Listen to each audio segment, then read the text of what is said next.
वीतराग भये क्रोधा मनमया मापुपाश्रितः बहवो ज्ञान तपसा पूता मद भाव मागतः।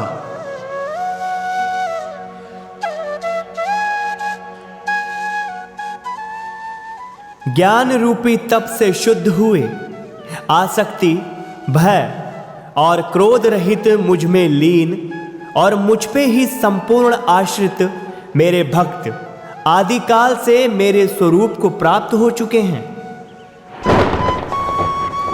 अर्थात जीव के एक तरफ यानी बाहर संसार माया है और दूसरी तरफ यानी भीतर ईश्वर का वास है। जब जीव भगवान का आश्रय छोड़कर संसार का आश्रय लेते हैं तो मनुष्य में राग, भय, क्रोध, लोभ, मोह, कामना आदि सभी दोष जीव को जन्म मरण में बांध लेते हैं।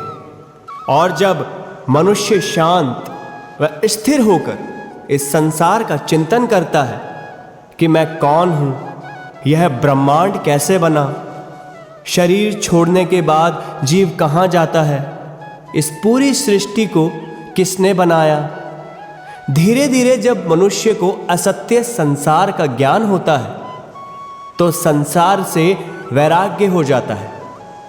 जैसे ही संसार का आश्रय छोड़ता है तो भगवान का आश्रय लेता है। अब से पहले बहुत से भक्त जिनके राग, भय, क्रोध नष्ट हो गए थे, वो अनन्य प्रेम पूर्वक जो और किसी वस्तु, व्यक्ति या देवता का चिंतन ना करता हो, यानी अन्य किसी भी चीज का चिंतन ना करना, आत्मा में ही एक ही भाव स्थिर रहना, अनन्य प्रेम, अनन्य भक्ति होता है। भक्त ऊपर कहे ज्ञान स्वरूप तप यानी योग में स्थिर रहना ही तप है से पवित्र होकर मेरे स्वरूप को प्राप्त हो चुके हैं। अर्थात यानी बहुत से भक्त निर्गुण निराकार को प्राप्त हो चुके हैं।